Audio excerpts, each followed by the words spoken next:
Hi, and welcome back to the second season podcast. My name is Jagger, And my name is Robin. and today is our first trade deadline focused podcast where we look ahead a little bit to the future and think about what teams could do, what we think they might do. And one of those teams in this analysis so far that has stood out to us is the Atlanta Hawks. We think this could be a really pivotal trade deadline for the Atlanta Hawks. And whenever you're kind of going into the trade deadline and considering making big moves the way the Hawks are considering, it's really important to have a great understanding of what a team is, where they're at right now, what their strengths and weaknesses are, and to further our understanding of them, we really dove into Jalen Johnson, who I think has become kind of the player that many of their decisions are based around right now. Yeah, I would agree. I think the relative demise, again, relative to what he's been in the past of Trae Young, and the continued development of Jalen Johnson has been the main driver for this public impetus of the Hawks to move on from Trae Young for multiple on the court and off the court reasons. And yeah, so just going through the Hawks roster currently, aside from Jalen Johnson, they just to an overview of what they have so far. Um, The Hawks have these five young players who are all paid between 15 and 30 million dollars. Who the Hawks have somewhere between 2 and 5 starter level players who are all under 28 and all being paid less than $30 million. Well, $30 million or less. And when you have that level of that concentration of like high level players and on good contracts, it opens up just so many windows and opportunities for you, and it makes them a very interesting case of how to best kind of optimize their situation. exactly. Yeah, we've seen, especially with the new CBA that's been in place, these kind of stars and scrubs roster constructions where it's one or two max players surrounded by minimums, maybe an MLE thrown in there. This is not that type of roster. Like you said, this is the Hawks are saying five starting level players. Yeah, making 30 million or less, under 28. Yeah, like you said, it creates a lot of interesting opportunities, but there's also decisions that have to be made when you have this type of roster. Sometimes not easy decisions. And I think before going through a thorough analysis into Jalen Johnson, it's helpful to kind of just a general overview of these ancillary players like Dyson Daniels, Nikhil Alexander-Walker, Onyeka Okongwu, and then Zachary Ricochet as well.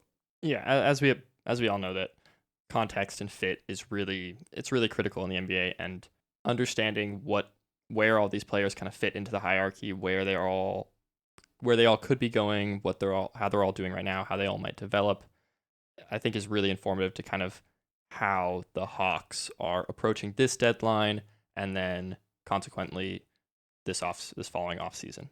So to start that off, I kind of want to talk briefly about their most recent acquisition of Nikhil Alexander Walker. Essentially gave him the full mid level this last off season, and so far he's been, I think, really excellent for them. I think everything they could have asked for when they signed him, especially basically filling in for Trae Young in a large chunk of the season. What's so interesting about him is that he does fit really nicely with Jalen Johnson, and kind of fills a lot of the roles that you would need next to a player like Jalen Johnson, of being threatening off ball, but also being able to handle the ball a little bit, and a strong defender, which having these like really great ball handling forwards is one of the luxuries of that, is being able to play players with a slightly more defensive slant in your guard and other forward positions. Yes, as will be a theme throughout this podcast. Nikhil is a bit of an antithesis to Trae Young in almost every sense of a point guard size player could be, where he's much more defensive skewed, a much more intuitive off ball player. And if we are going to go on this framework where Jalen Johnson is what the Hawks brass believes to be their primary out in terms of becoming a contending team in the near future, hopefully for them, then a player like Nikhil Alexander Walker is really vital to have next to someone like Jalen Johnson. Especially on such a team friendly long term contract. Yes. The other players that are kind of emerging this year, besides Jalen Johnson, are Onyeka Okongwu, who has really developed as a shooter and really kind of come into his own as a threat, both rolling to the basket and popping.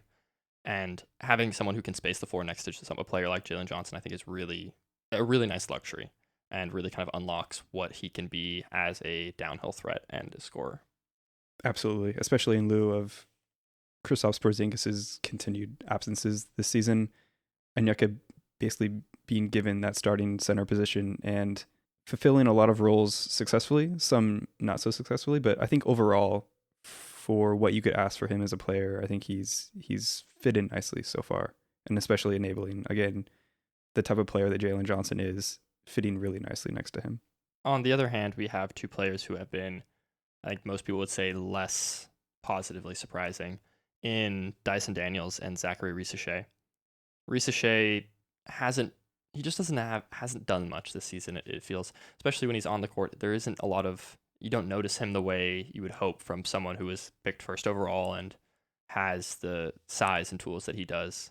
While I think he's still very young and there's still plenty of time for optimism, I think it's been a bit of a disappointing season for him. I think relatively, based on what he was drafted as. Of course, when you're just like thinking about the number one overall pick, it's clearly been a disappointment so far in his career. But there was jokes being thrown around even on draft night where this is like the first number one overall depth rotation player, and that's kind of the median outcome we're seeing right now, where he's maybe on a really great team, not a starter right now, but you can project him being this classic like fourth or fifth starting option that just fills into a team pretty nicely. His shooting is solid enough, and he has a decent size to where I feel like he doesn't really take much off the table. Exactly, and that just creates such a rock solid floor for players and teams that have those players. It's a really nice luxury to have. But again, number one overall pick, you expect a little bit more there, or at least you hope. And yeah, you hope. So far, we just really haven't quite seen that. And I think going forward, you can't really bank him in as a pillar for this team in terms of offensive creation or a defensive anchor. No, but he does allow you to kind of play a number of different players next to him, which is also a strength of Jalen Johnson, who is a rather flexible player in and of himself. And that level of flexibility, I think, lends itself to the Hawks being aggressive in certain senses on their player acquisition front and kind of just how they construct their roster. Yeah. One more thing on Zachary. I think we've seen a couple players recently just get extended. Players like Trae Murphy and Keegan Murray, who fit similar profiles as these wings that don't really take much off the table. And I think just like having one or two of those players in your system as a team, it's nice to have. Mm-hmm. And from an overall team building standpoint, it's something you just don't really have to worry about, because there's a lot of teams that would pay Keegan Murray and Trae Murphy a lot of money for their contributions. So, and then finally, moving on to our fringe fifth starter, maybe-ish, who also just got extended on a new contract, is Dyson Daniels.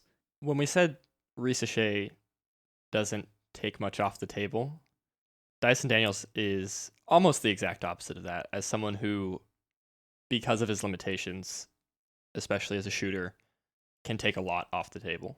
And while I think he does a pretty admirable job of still integrating into an offense and being a, starting flare screen extraordinaire level player, I think it's clear that he isn't really thriving right now. And I think that's evident just by the 51% true shooting, the low sub 20% usage, outside of dribbling the ball up the floor and then the occasional dump off around the basket. The offense is looking pretty bleak. 56 total 3-point attempts this year on 13%. That's pretty tough. For a player that's not your primary on-ball creator, that's also big guard, maybe wing-sized at very best, that's a really, really hard player to fit around. And he got paid last year on his based on the defensive box score numbers he put up, basically just steals, and which led to a second place finish in Defensive Player of the Year. We don't think he's the second best defensive player in the NBA. Not even close. And yeah, so, okay, maybe he can claw his way to being a starter level just based on his defensive merit. But again, like we said, everything he takes off the table offensively, just such a hard player to fit around. And to really like justify offensive schematics just for Dyson Daniels, it's hard, man. It's really hard. So we really like what the Hawks have in this little bit of a young burgeoning core that we've talked about so far. But he's someone that we identify as a pretty clear negative player plus contract currently. And to get to the kind of big negative player plus contract, at least in the eyes of the Hawks, we have Trae Young, who, as a result of a number of factors, including the kind of continued decline of his athleticism, his shooting has regressed quite a bit, is turning into a pretty difficult player to play in a lot of senses because his offense just is no longer worth the rather flammable defense that he provides. Flammable puts it lightly. Yeah, if we're going to just say 3-point numbers on this podcast, Trae is all the way down to 6 a game now on 30%. And he's been in and out this year with injuries, so give him a little bit of leeway there. But if you're Trae Young and you're almost a sub 30% 3-point shooter, it doesn't matter what type of gravity you have. It's just, that's not going to work. But the big defining player for this team, as we've spoken about, is Jalen Johnson.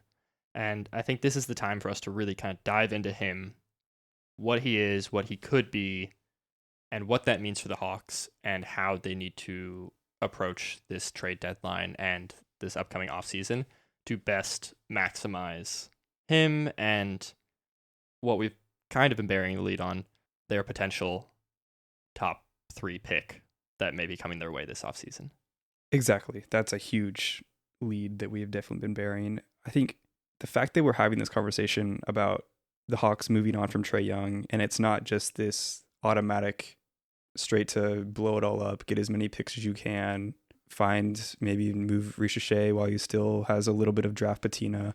The only reason that's not the primary auto default conversation for us right now is because of Jalen Johnson and because we see a potential path forward with him as a primary option on a good to very competent offense and overall team. So what has really stood out to you with Jalen Johnson so far this year? So I think just as like a top line identifier when we're looking at a player who we think might be able to bear the burden of this classic high volume creator that we think about and look at, almost immediately I go to true shooting and usage. That's a pretty good indicator of how much load a player can handle and how efficient they are from that offensive load. And so far this season, Jalen Johnson's at 62% true shooting on almost 27 basketball reference usage rate, which is pretty solid and inches near that classic creator, high volume creator that we often think about. So that right off the bat reframes how we think about Jalen Johnson in terms of what he is as a player right now, but also what he can potentially maybe get to in the future. And while that is definitely like his scoring has definitely been improved this year and has pretty much improved every year since he got into the league, what really stands out with Jalen Johnson is his ball handling and his passing. I think it's become pretty clear to me that he is one of the better passers in the league. And that comes from a variety of reasons, not just the raw assist numbers that he throws, but also the types of passes that he throws and the kinds of shots that he creates off of his passes. One of the things that really stands out is how he's able to almost pass people open in a way that very few people can. And actually, his teammate, Trae, used to be one of those players who could really almost pass people open. And the kind of best examples of that are him at the top of the key, and he's enough of a threat to kind of keep the player guarding him engaged with him, and has enough off. And when he has these off-ball movers of Ricochet and Dyson Daniels, who, for all his flaws on offense, is a rather good cutter and knows how to kind of knows those angles pretty well. He will cut. He will find gaps in the defense. He will flash. Let alone Nickeil Alexander-Walker, who's also really good, and Okongwu. Jalen Johnson is really good at putting passes in the exact spot where no one else can get to them besides the player that he's passing to. And I think that's best exemplified by some of his passes to Okongwu, where Okongwu will almost set like brush screens before cutting to the basket, and he'll put the pass right where Okongwu can seal off his defender who's kind of trailing behind him and still finish at the basket. Yeah. Just really, really intuitive as a passer. You can tell he's a natural passer. This has always been in his game. The question has just been, do you have enough scoring pressure to utilize it, and he's starting to gain that scoring pressure. Yeah, I think the passing vocabulary is something we think about.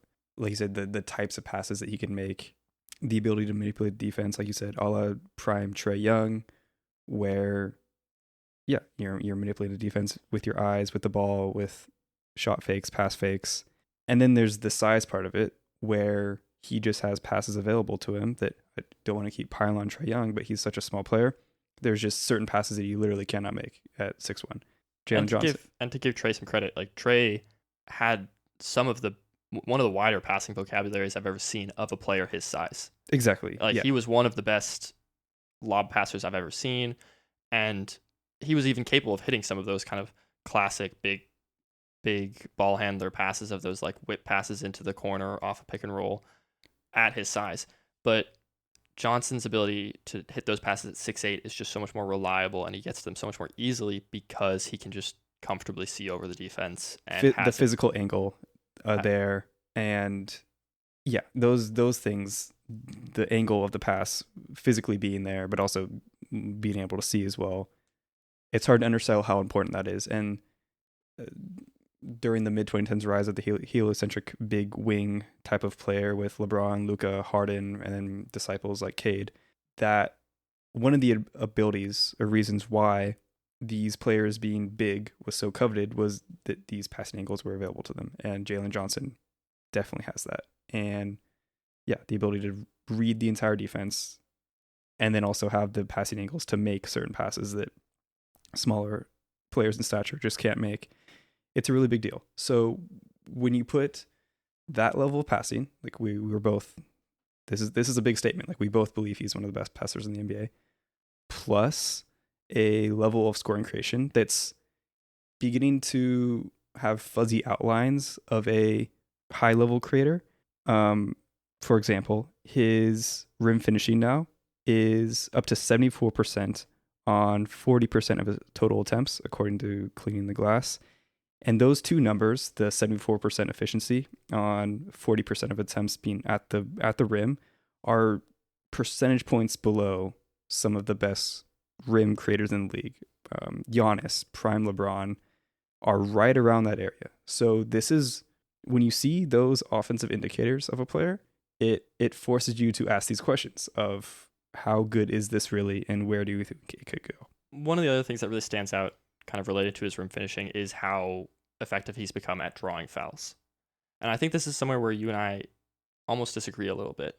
I have had concerns with Jalen Johnson where he doesn't quite create great separation on a lot of his dribble drives or a lot of his kind of moves in the lane. And as a result, I think some of his foul drawing is closer to the kind of Paolo Banchero foul drawing that we've talked about in the past, where it's a lot of tricks and baiting and not really putting too much pressure as a kind of athlete on the player, and more just using your size to kind of go up through them. Yeah, that like really strength reliant, size, strength, mismatch reliant type of foul drawing, I think it definitely does have diminishing returns down the line.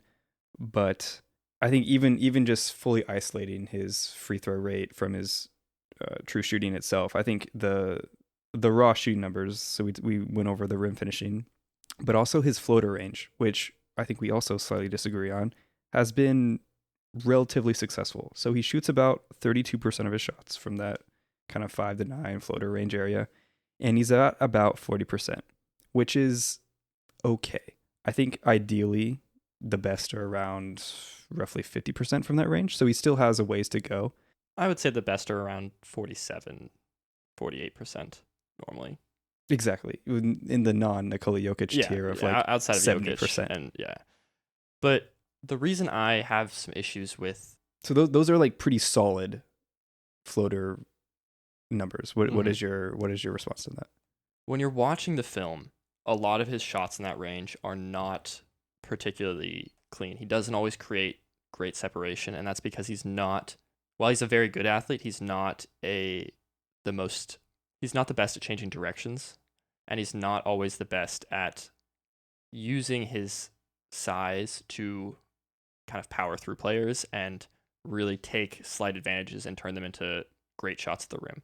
a lot of time I think he gets cut off and then it's kind of spinning back, going to these little jump hooks and floaters, or he'll drive and he'll pick up early and kind of go to these like Euro floater push shots that are quite difficult. And I will say that it is interesting that he misses a lot of them short. These aren't always like horrendous misses or anything. They are actually pretty consistently just a little short. And so I do see how he could improve on that. But to me, and this extends out to his mid-range shooting in general, even farther back when you get to like actual mid-range jumpers where he's been, again, where he's actually been quite effective at nearly 46%. He doesn't create that much separation, in my opinion.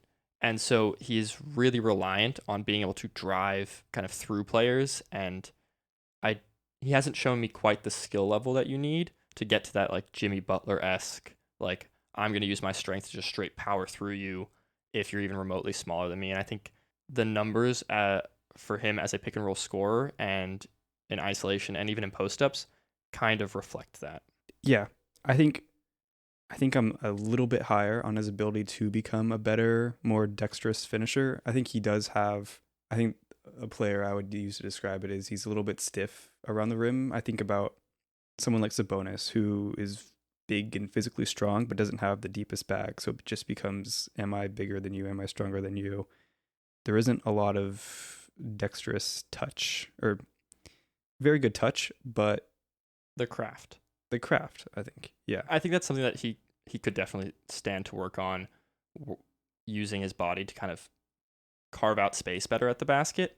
And the reason that I'm a little concerned about it when he kind of takes this step into being like a number one option is, which we've seen a little bit of a sample of this year with Trae. I mean, not even that little of a sample. We've seen, when they're going up against New York, like he's going to have OG Anunoby on him, or Mikal Bridges on him, or like these kind of tier 1 wing defenders. And I think we've seen in the kind of recent matchups with New York that that can be a bit of a struggle for him, right? They really look for him on these kind of quick post-ups against mismatches. And you'd think with someone with his size, his ball handling ability, and his like shooting efficiency that he would be kind of just dominating these small guards, put him under the basket, get fouled every time. And while that does happen to a certain degree, I think it isn't always the cleanest looks when he is finally forced to take the shot. Yeah, I think that plays into what we're saying, how right now, at this moment in time, January 2026, he's just right below that threshold, where you look at the top line, true shooting usage, raw finishing numbers, frequency, and it all looks pretty good. You then go into the film, and there's these certain instances where there are certain players and certain positions where he's put, and he doesn't dominate in the way that you would expect someone in the caliber of Jimmy, Giannis, LeBron, these big downhill. We can even throw the name Luka in there. Like if we're really talking about these type of players in the same breath as Jalen Johnson, he's just not quite there yet. But at least I feel like I can kind of see the outlines to where maybe he could get there. I definitely see the outlines. I'm not going to disagree with you there. I think there's very clearly a world where he gets a little bit stronger, kind of really develops that craft as a finisher of using the angles and using his size, and he can become a really, really dangerous driving threat. And I think we kind of see that in his transition play, where he is really, really effective and really, really dangerous. He's scoring more than like 1.2 points per possession in transition. He's been unbelievably effective there as a scorer. We've mentioned the type of athlete he is. Maybe it doesn't fully show up in the half court, but in transition full court situations where he gets an open floor and a head of steam, yeah, he's one of the best athletes in the NBA, especially at his size, 6'8". Definitely. And actually, I think that almost plays into kind of how his passing is such a big part of his game, because he is an amazing passer. Like I think he's 6th or 7th in the NBA in assists this season. For someone at his size is really, really impressive. And especially to do that on top of being an efficient scorer. That, again, it's a conversation. This is if he isn't capable of being like the number one, really like all NBA kind of guy, he's going to be just below that. I really think, and that's on top of his kind of improved shooting this season, and which we'll get into. There's a lot to be hopeful and positive about. Yeah. And I all of my criticisms are not to say that I do not like him as a player. No, in any way. this is all relative. He's super fun to watch too. His decision making is unbelievably quick in almost every aspect. He is willing to get off the ball, get on the ball, make decisions really quickly, and just get into the next action and the next whatever is happening next in the offense really, really quickly. And I think that works. I think that's actually a big part of why he's been in the limited Trae minutes. He's been really efficient and has almost played better than he has when he's on his own, is because he works so well with other threatening players. He's such a good kind of connective piece between different players, and he's very good at understanding where everyone is on the floor at all times and using that to get the most out of other players. Yes, I would absolutely agree with that. I think the one thought I have with that idea is that player actually has to be better than Jalen Johnson. Yeah. Right now, it's a situation where, I mean, we could save this conversation for a little bit later after we fully go over Jalen's game, but like Trae is not the Trae of old, and that's clear, but he still has the gravitas of being one of the best players in the Hawks franchise and the obsessive point guard. So he has the ball. He's doing Trae things on the floor with Jalen Johnson off ball out of play. And as we described, we'll go over his 3-point shooting numbers later. Off ball, he's been solid and very serviceable. Jalen Johnson. Yes, Jalen Johnson. Well, yeah, let's kind of dive into his shooting now. Okay. So historically, the knock on Jalen Johnson has been that he is not a very good shooter. Since his days at Duke, draft, the whole time. Early in his career. And so far this season, he's actually been improved, especially on the percentage-wise. He's up to 37% on 4.4 threes per 36 minutes, and most of those are pretty standstill catch-and-shoot threes. And for someone with his role and play style, that's pretty... I think you're getting pretty close to, like, totally fine. Totally fine, man. I think you still want to see him get his attempt rate up a little bit higher, maybe, if he can maintain that level of efficiency. I mean, he takes above the break, kind of just in the flow. There isn't any of those record scratches. Sometimes you'll see guys like this where it's like the Thompson twins, they'll take every open corner three, but when they get the ball thrown to them above the break, it's just this no-fly zone. He'll take them from there, and they're going in. He's even been taking some off the dribble this season. He's up to 31.7% on his 41 off the dribble threes this season, which I think is probably that's a greater percentage of his threes than it has been in the past. And you can see in the even more improved mid-range kind of dribble jumpers, which he's up to 46%. The shooting is coming along. I think based on the numbers, it's coming along, but also just visually, it looks smoother. It looks more in the flow. His power transfer just looks a little cleaner coming off the dribble. I think all really positive indicators. Again, if he was a really great shooter, we wouldn't be having the conversation about him right now on these fringes tiers. But this is what starts to separate a player from a lower tier creator to one of the best in the league. We can put it all together, and then how that could potentially fit next to other really great players. So yeah, I think the shooting is positively on the right track is what I would describe that as right now. It's not the main selling point for why you want Jalen Johnson to have the ball all the time or even be off the ball all the time. But with him as a whole as a player, it's serviceable right now. And I think that kind of relates back to the flexibility we talked about with him, where he fits next to a lot of different kinds of players, especially now that he has gotten his shooting improved. His shooting has improved, and it hopefully will continue to improve a little bit. It makes it way easier to build around a player like him.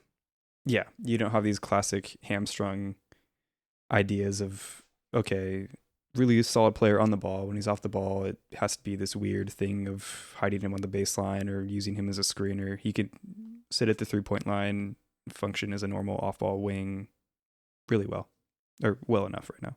So with all that kind of in mind, where do we see his overall creation, and where do we think he might be going? Or is this about where we think he might max out? I think, like I've been hinting at throughout this entire analysis, I think currently he's right below that level of elite volume creator. I think in terms of a long-term view, I don't know what percentage chance I would put on it that he becomes that all-NBA level of creator, Jimmy Butler, Cade Cunningham, Luka, LeBron light type of player. I would say it's a little higher than yours right now. If we just want to throw, maybe I think that chance is like 25 to 30%. I don't know what you would think that would be. I would put it in the like 20 to 25% chance. Okay. Yeah.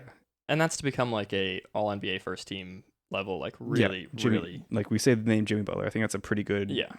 maybe not like 1-to-1 comp, but like type of development path that we're kind of seeing here. And like level of player. Exactly. So then, okay, speaking of Jimmy Butler, if he isn't that primary number one, this is our player we're building around, clearly our best player, I think we're both really excited about the possibilities of him kind of slotting in next to better offensive players, both offensively and defensively. Yeah, his fit as kind of like the second best player on an offense is nearly seamless. He's such a good passer, and he's so versatile of a offensive player, as both he can drive, is developing his jumper, he can post players up, he can be a screener, he can operate really well and intuitively kind of off ball, and all of that leads him to be just this really seamless piece next to almost any type of player. We've seen him kind of do the thing next to a small off the dribble shooting guard where he can be a screener, he can use them as a screener, all those sorts of things with Trae.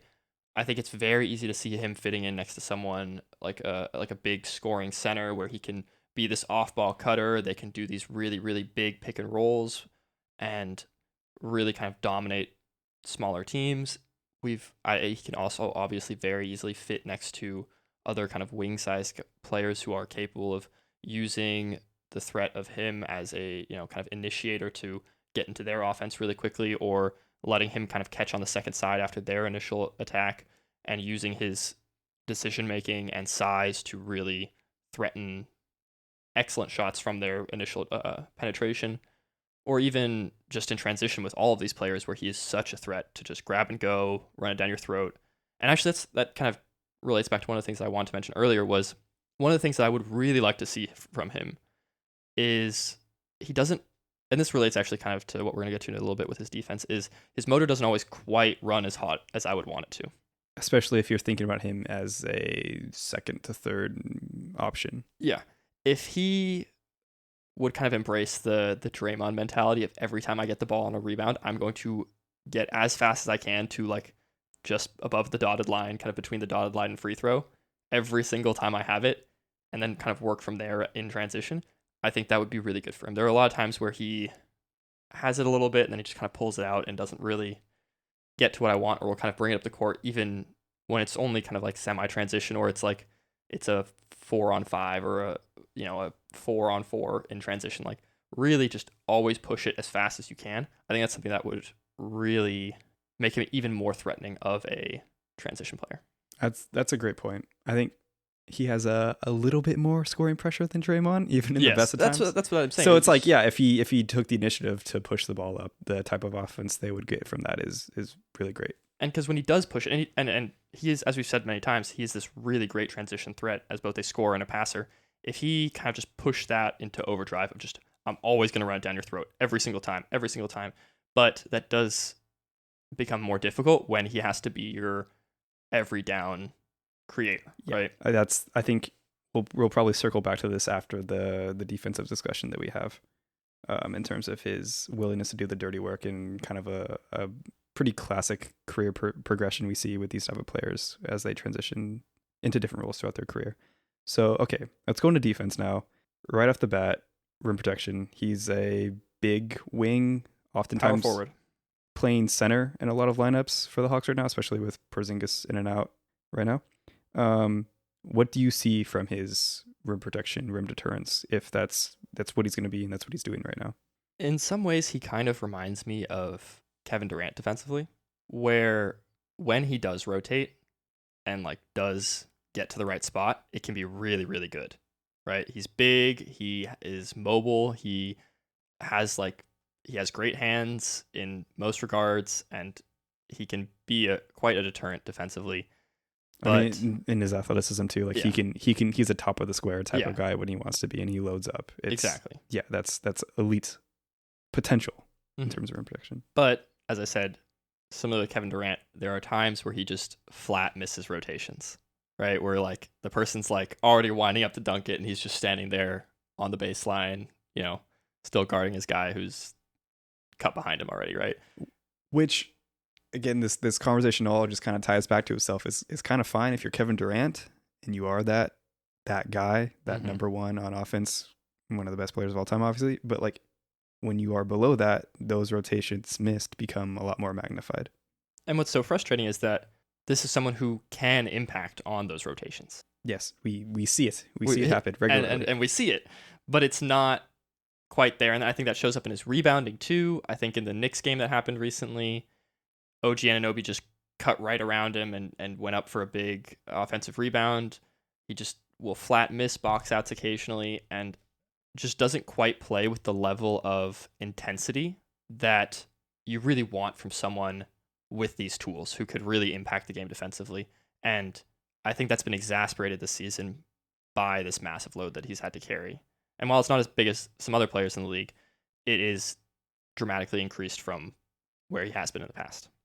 Yeah, I think it's only a 4% basketball reference increase, 22%, 26% last year. But I think once you kind of pass that 25% threshold, it's not a linear thing where it just only gets 4% harder. I think the load thing is real, and just having to make decisions, handle the ball more when you are the primary engine for a lot of possessions, I think that does have an impact on your defense, especially when you're not really used to it.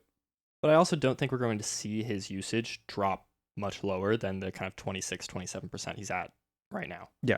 I think this is with his success as both a scorer and a passer this year. I mean, he's dropping, 30 triple doubles and he's created a new floor for himself. Yeah, and like 30 point, 14 rebound games, right? This is his new role as an offensive player. It's going to be a very primary part of the offense. And yeah, I don't think we're going to go back to the days of Jalen Johnson just kind of floating around on the baseline. Occasionally throwing a nice pass. Yeah. The flashes are no longer flashes for Jalen. Consistently bright. Yeah, the flashlight's on all the way at all times now. Hopefully it gets a little brighter. And so if that's the case, can he kind of get used to it? Maybe the point becomes, hey, we're going to play him in shorter stints, right? Like, how do you get him to impact the floor both offensively at that really high level and defensively at the level that he can be?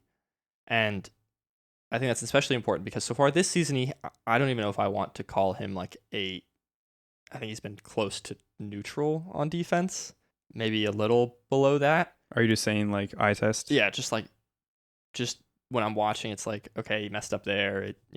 This is someone who can be a real positive on defense. And when you're not getting that from one of your forward positions, that can be really tough. Okay.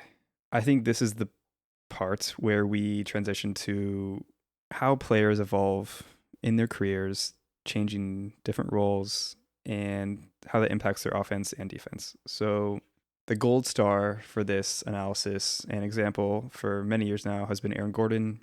Before him, someone like Sean Marion, where at times in their career they have a larger role in offense, usually when they're younger. Usually these are high draft picks that want to explore the proverbial studio space, what they can do, trying to get paid basically. Eventually, though, there's a time when it's clear that they are not that type of player. And not only to stay in the league, but also to get paid continually on second and third contracts, they need to develop other things. And usually the primary thing is just get better defense, try harder, more of this dirty work stuff that we're talking about is a bit of a demerit for Jalen right now. So I think if he eventually transitions at some point in his career to that, I think he could be a really, really plus version of someone like Aaron Gordon, how we're talking about him as a creator and a passer. But when you are on that second rung, it becomes, okay, what does the defense look like now? And you're being judged on a consistent basis of, are you making rotations consistently? Are you bringing consistent effort? Are you consistent overall positive? Which all we believe he should be without a doubt. There's no reason why Jalen Johnson, based on his physical profile, should not be a very positive defender. And what we've seen in the past from him. Exactly. Right. Like this is not someone who we've never seen be a positive defender. Last season he was positive. The season before that he was positive. This is someone who has been a positive defender in the past. Correct. And so I think that's kind of where the conversation leads itself, is if he continues on this star, all-NBA trajectory, I think the current defense is just kind of whatever. you take it. Sometimes, like you made the Kevin Durant analogy, he'll make a great rotation every now and then. We'll really start to see it in the playoffs, and hopefully he subsequently turns it up from a effort standpoint then. That's something actually I would really like to see. If he does get to the playoffs and is capable of kind of, okay, now we got to really, really lock in, can he kind of bring that level of We both hope. jump, right? And that's something that we're seeing kind of more and more, I think, where like Anthony Edwards is kind of the prime example of this, right?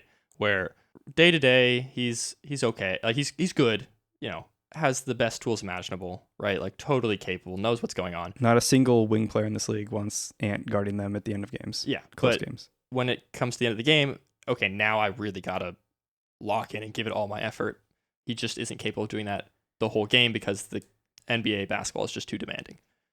And so if Jalen can kind of embody that mindset of, okay, I don't have to do it all the time, but when it really matters, that's when I got to lock in and be able to provide the level of defense that I need to be like for us to win.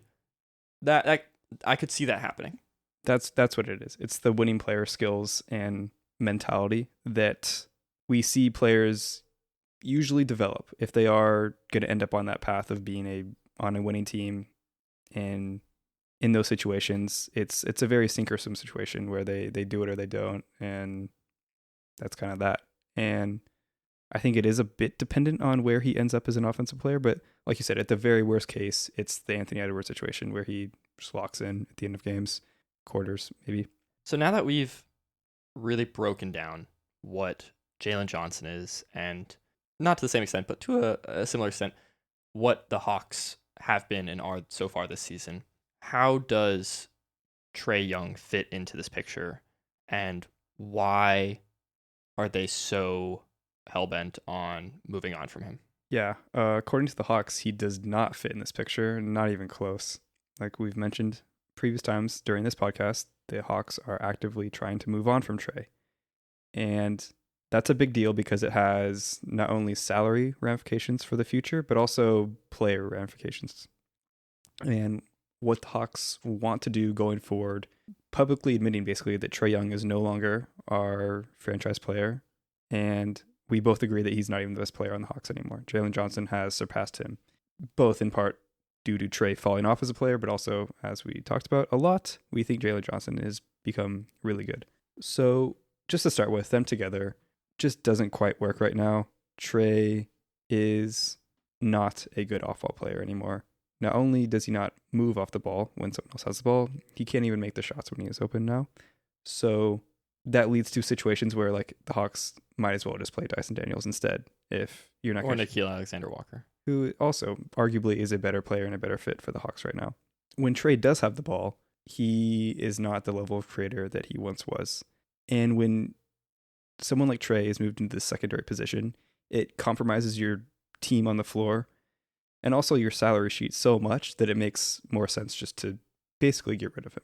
The best way to describe this is when you're playing someone like Trae Young, you're playing him because his offense is so valuable that it completely outweighs the negatives he brings on defense.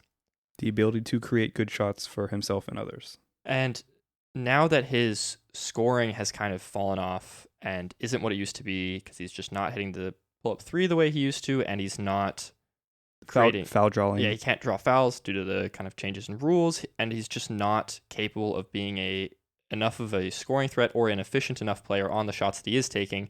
His passing starts to wane because he's not drawing defense in the way he needs to, and despite that, he, as we've said other times, he's a really, really talented passer. And when that kind of becomes the only thing he's really doing, it's just not worth it to play someone who is so destructive defensively. And despite that, his defense, has improved from even when he was at his peak offensively. It's gotten better, but the offense has fallen off so much that it's just not a worthwhile player anymore. Especially $45 million. That's the big one. Automatic no. We can quibble 46. and argue. Thank you, Robin. We can argue about like a free market Trae Young contract, what that would look like right now. That's not going to happen. It's also not the situation right now. Exactly. Right now, the situation is that he's getting paid $46 million this year and $49 million next year for what we believe is like a middling to maybe above middling point guard. Yeah, maybe the 15th best 15th to 14th best point guard in the league, Yeah. if even that. And that's not the point. But the point is that he takes the ball out of the hands of players that are more threatening and better offensive players than he is, and he is actively destructive on defense. Yes. So the Hawks have decided to move on from him. When you decide to move on from a player with this kind of big of a contract, it can be a little tricky, especially a player with the kind of name value and recognition that Trae Young has. So based on that, we've looked around and we've found some potential avenues that they could take.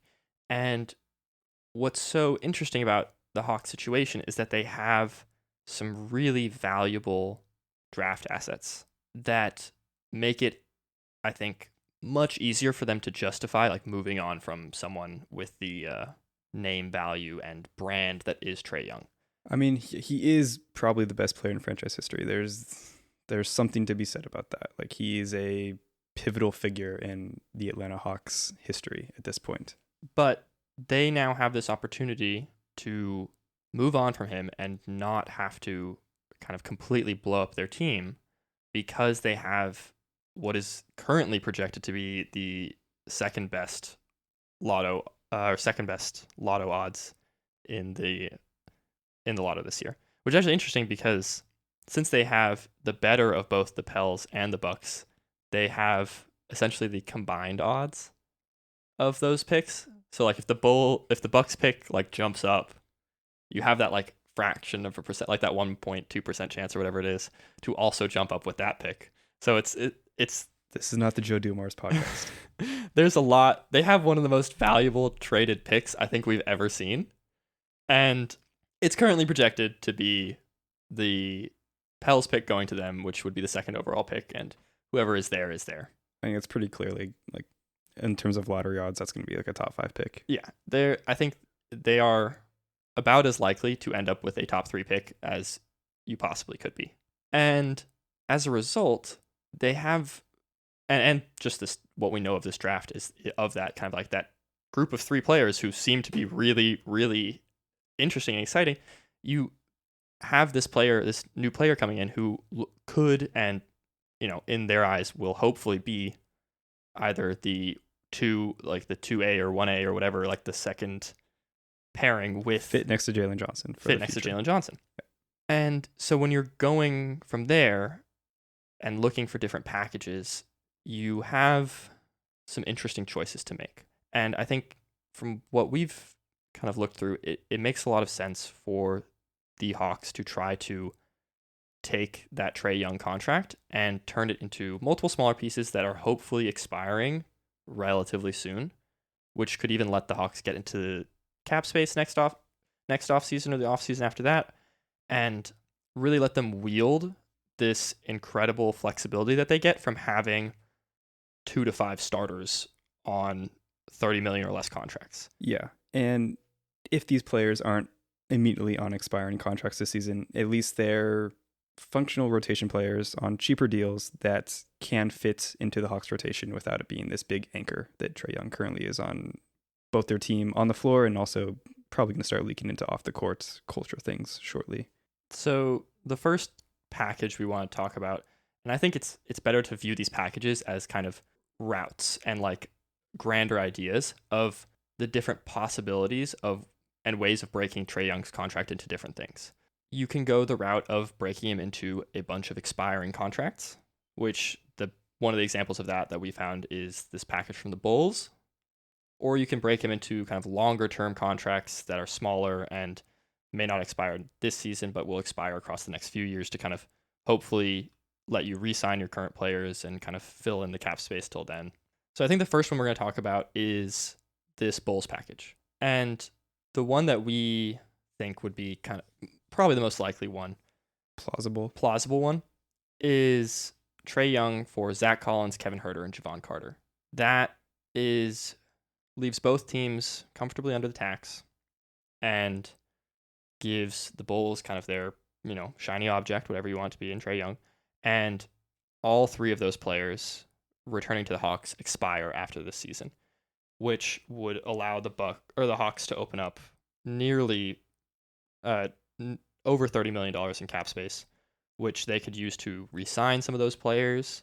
They could use to bring in kind of a more mid-level player, and Just general flexibility. yeah, it would just open up a bunch of flexibility for them. I think to at least touch on from the Bulls' perspective, we both think this is a no-brainer from the Hawks' perspective, relatively. Yeah. Of course, on the other side of no-brainer, there's a brainer, which is what we would think this would be for the Bulls, but we can't really evaluate the Bulls as rational actors based on their front office decisions of the past 6+ years at this point. And so then it really comes down to like how much do the Hawks want from the Bulls in terms of draft assets? Are they okay with just turning Trae into straight expiring salary? I personally think they would be totally fine with that.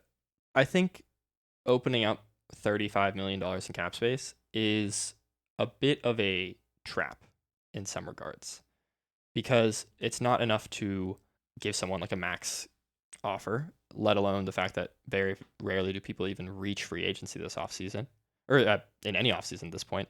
And I think the only player that I would be particularly interested in would be Quentin Grimes, who fits nicely everywhere, but isn't exactly, you're not going to drop $20 million a year on Quentin Grimes, right? I mean, you could, maybe that is worth it, right? Now I'm thinking about it. I regret saying that. I probably would. And the other one that I've also thought of is Keon Ellis. So there are some players and options in that kind of, maybe between the mid-level, like if you can offer them a little bit more than the mid-level, can you get them? Right? Because I think that's most of the offers that they're going to get are, hey, come to us for the mid-level. Okay. A la Nickeil Alexander-Walker. Yeah. Can you use your cap space to beat that? Like, send them a bit more? Yeah. I think the biggest value here is just not having Trae Young pick up his $47 million option if you're the Hawks. 49. Thank you. I think that's really what you're quote unquote paying for in terms of getting back these expiring salaries and cap space. Well, I mean, on that front, are you willing to, like, I don't think I would be willing to attach any sort of draft compensation to get off of Trae Young. I wouldn't go that far, but I think a pure dump in terms of expiring contracts is well worth it if I'm the Atlanta Hawks, based on our evaluations of where they're at right now, and I believe what they believe their team is. And from these public posturings, this is what they feel too. And yeah, they're not stupid. They know the value of Trae Young around the league. They have a pretty good idea of what they could potentially get for him. So yeah. And the other thing is with that $35 million, you can also re-sign any of the players that you trade for. Bring in Zach Collins as kind of a consistent backup center if you want to. The return of Kevin Huerter. Yeah, the return of Kevin Huerter, or re-sign Kristaps Porzingis at a much lower number, right? It does give you a lot of flexibility to re-sign those players and stay like well below the tax, even if that would require you to not really use your cap space. Yeah, I think name of the game is flexibility. However you want to articulate that and phrase that and apply that to the team itself. Not having Trae Young pick up his $49 million option just gives the Hawks so much more financial flexibility, roster flexibility, and on-court play flexibility, which is something they should be valuing based on the position they're in right now. And the other thing to keep in mind is that we talked earlier about how Jalen Johnson is just such a flexible player, and I hope you guys didn't hear the doorbell ring, but it's too late, it's in there now. And that lets you have just such like a wide breadth of different kinds of players that you can bring in with cap space or doing an imbalanced trade or whatever it is, right? The only thing that I think is a little important for them is to kind of keep a spacing 5, just because that really does unlock Jalen Johnson as a player. And I think there's avenues to where like they create this monster defense with a non-spacing 5, but it creates a little more friction. I think that gets really hard if you still have Dyson Daniels. Yes. Yeah. There's avenues to where it could work, but I think ideally, yeah, there's a reason they targeted Porzingis aggressively this offseason. Like they see the vision, we see it too.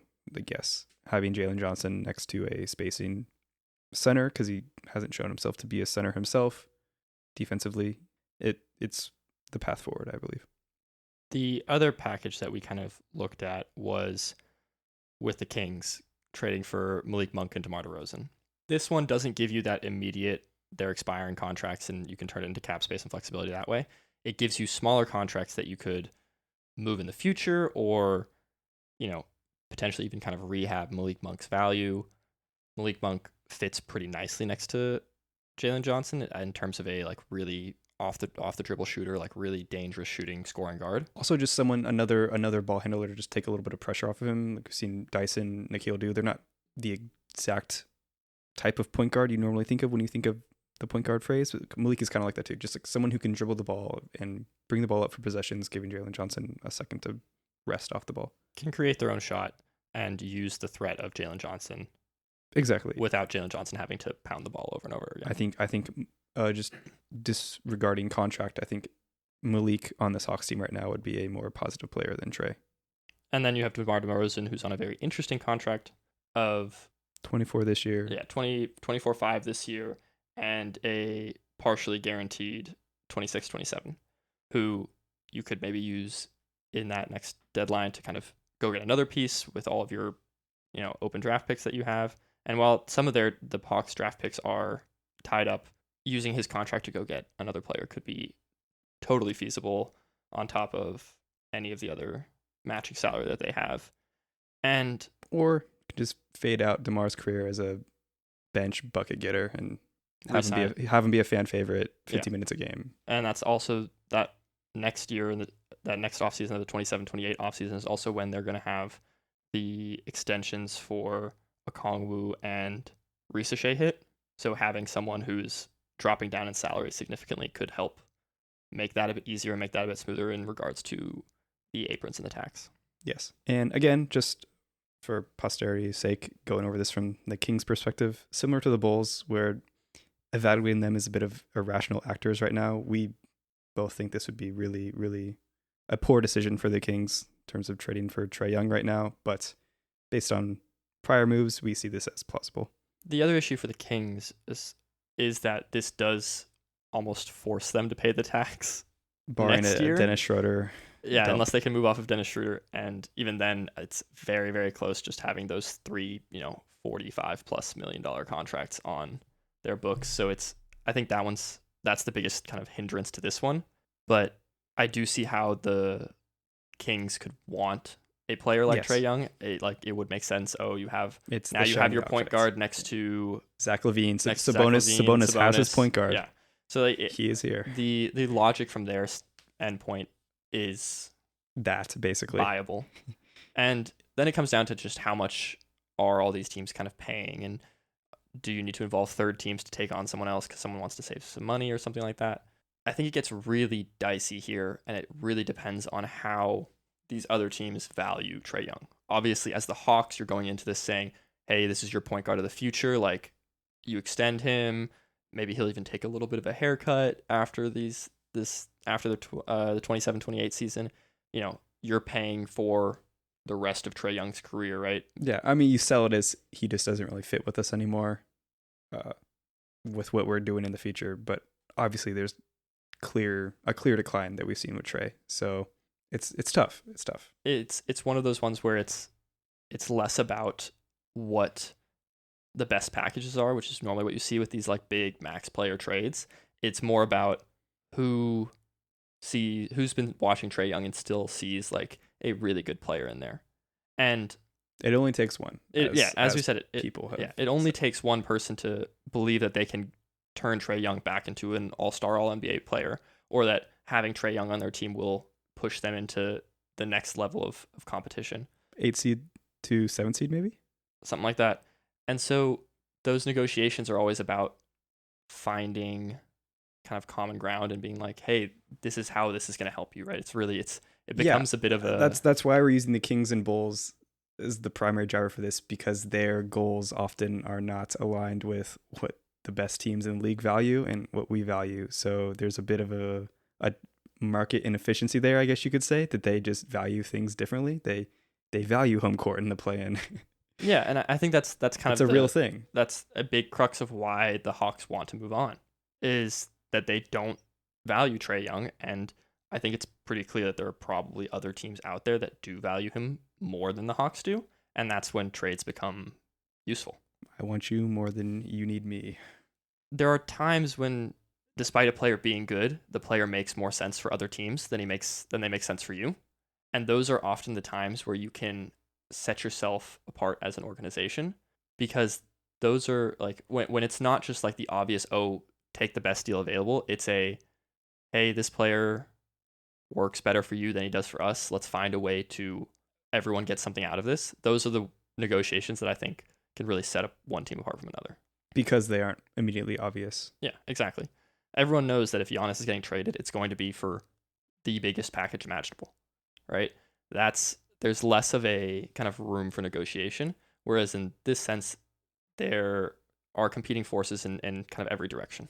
To some degree. Yeah, even if the Hawks are highly motivated to move out on Trae. Yeah, exactly. I think that. And with that, wraps it. Thank you for listening. Let us know what you think. If you have any thoughts, you can always message us on Instagram or tweet at me. I don't know, man. Yes. If you are in the greater Atlanta area, we'd love to hear your thoughts. This is a team that we thought was interesting to dive in on, and if you're maybe a fan of the team or follow them closer than we do, let us know what you think of our overall evaluation here. Thank you again for listening. Thank you so much. Check us out on Instagram, on YouTube. You can find me on Twitter at rbjeffrey, I think. You can't find me anywhere. You'll never find any of us anywhere. Thank you so much for listening. We'll talk to you next time.